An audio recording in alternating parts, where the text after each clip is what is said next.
You're listening to Community Connection here on KGMI. I'm Crystal King, and my guest today is Ziad Youssef with mytrafficman.net. Thanks for joining us, Ziad. Good morning, Crystal. It's a pleasure to be here. Ziad, so back to school. It sure is. Parents are helping their kids pack up, helping them get unpacked in their new apartments, getting settled in at Western, getting settled in at UW and all the different universities in Washington. Actually, I just did that last week down in California with my daughter. Kind of a tough thing to let them go and not sure what's going to happen when they're there. Actually, I think I was pushed out the door faster than I was ready to leave because there was a party that night. That's what we're here to talk about today. I mean, students are going to want to get to know each other. They're going to want an opportunity to see what's happening on campus. And the best way to do that for most of them is to throw a nice house party. But I think students should be very aware that those house parties can quickly turn into something that could cause a lot of trouble for their future, because you invite some of your friends that you met, and some of them are 21 and a lot of them aren't. Here in Bellingham, most of the students that are just starting out are 18, 19 years old, and they end up at these house parties where there's lots of liquor going around. And the city's concern is really that when students start drinking, they make decisions that could really put them in danger. So they've started up party patrols. But these party patrols end up in charges like MIP. And if you happen to be under 18 when you get an MIP, you could lose your license for a whole year. But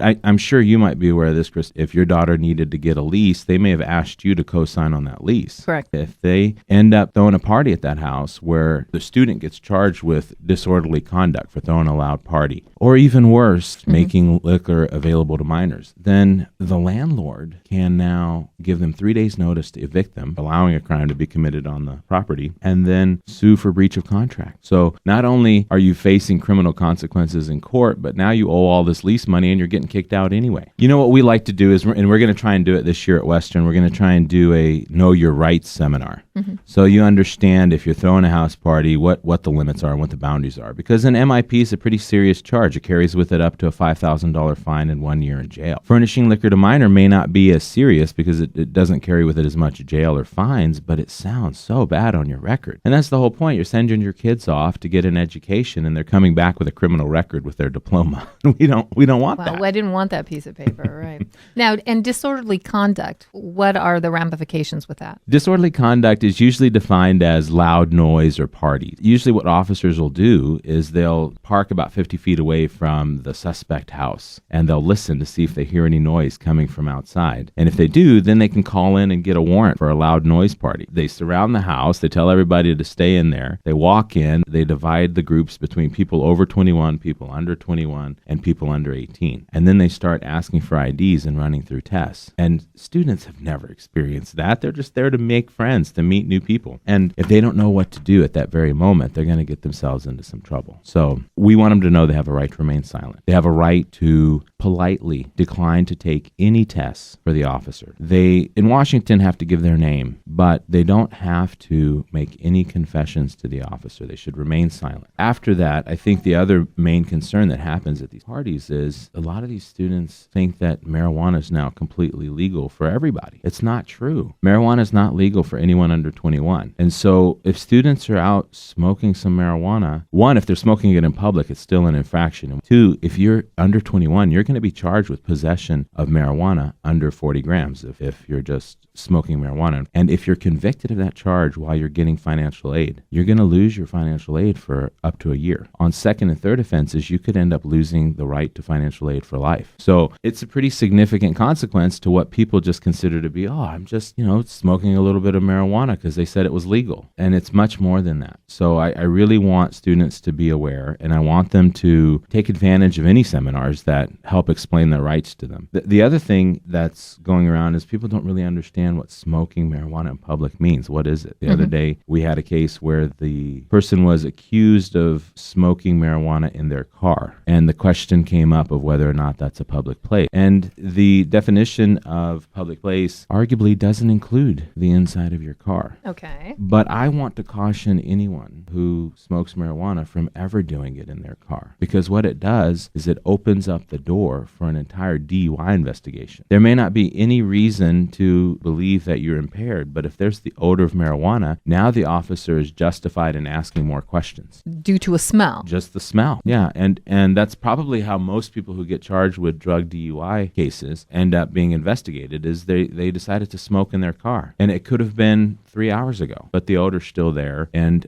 if you choose to do things carefully and wisely, you can avoid a whole lot of trouble, a whole lot of expense. What suggestions do you have for somebody if they're pulled for marijuana? Well, the first thing is I always advise clients, never lie to an officer, but you're under no obligation to confess. So politely decline to answer any questions. I can't say that enough. Officer, I'd rather not answer that question is the very simple response that most officers are going to respect. Of course, some of them are going to try and do their duty by asking more intense questions. Well, I smell some marijuana here. I smell some alcohol. I really want to make sure you're okay to drive. You sure you don't want to step outside and do a few tests for me on the side of the road? And that's a very crucial moment in the investigation. You need to specifically let the officer know that you're willing to cooperate with the officer if they have any safety concerns, but you do not want to do any field sobriety tests. No tests on the side of the road. And if they arrest you prematurely, then anything that is obtained in the investigation based on a premature arrest, an arrest without probable cause, gets thrown out later. And most people fall into the peril of thinking that they're going to be able to talk their way out of it, or they're going to be able to prove that they're impaired. But there's no proving. They're not pass-fail tests. The officer's just checking off as many clues as possible to justify the arrest. Now let's talk about furnishing alcohol to minors. Furnishing alcohol to minors just means you make it available in a place that you have control over. So it can be your house, but you don't necessarily have to be there? Absolutely. Oh. If you allow a party at your house and there's alcohol there that minors end up having access to, you very well end up with a charge of furnishing liquor to minors. And I've had a few parents who regretfully have had to learn it the hard way that they told their kids that they could have a party, and before they know it, now there's a lot of young people there and they're accessing the liquor at the house, and the parents end up getting accused of it as well as the kids. That's one that just looks so bad on your record. It's a criminal charge. Well, especially if there's driving afterwards. And that's the biggest concern for the city and the county, is that if you're allowing this to happen, people aren't making good decisions afterwards, and there could be a big risk. Now, with minor possession, what most people also don't realize is you don't actually have to be holding a can of beer or a cup full of alcohol. You just have to have dominion or control over it. You just have to have the ability to have access to it, and that's called constructive possession. So you actually don't even have to drink it. You don't even have to drink it. You just have to have access to it. And if they say that you control that cup or you control that area where the alcohol is, now they can get you for constructive possession. So you can go to a party with a friend, not drink, and still get an MIP. Yes. Now, of course, if you go back and prove that you didn't have any control over that, you'd probably be excused from it. But in the meantime, you're accused of a crime. You're going to have to explain that. Even if you enter into a diversion program, some of the consequences are still the same for people under 18. Even if you get into a diversion program, the court could end up notifying Department of Licensing, and the minor would lose their license for a year. And this is the other thing I want to mention to a lot of students who get charged. There's programs available that some of the courts are doing just to expedite these charges going through the system. It's always a good idea to get some advice on these cases before you go into court thinking you can handle it yourself. That first day in court, the court determines there's probable cause. What that means is there's a reasonable belief that this crime had been committed. If you go to see an attorney, you could possibly bypass that entire finding. And if the case ultimately gets dismissed, you can say no finding was ever made that the arrest was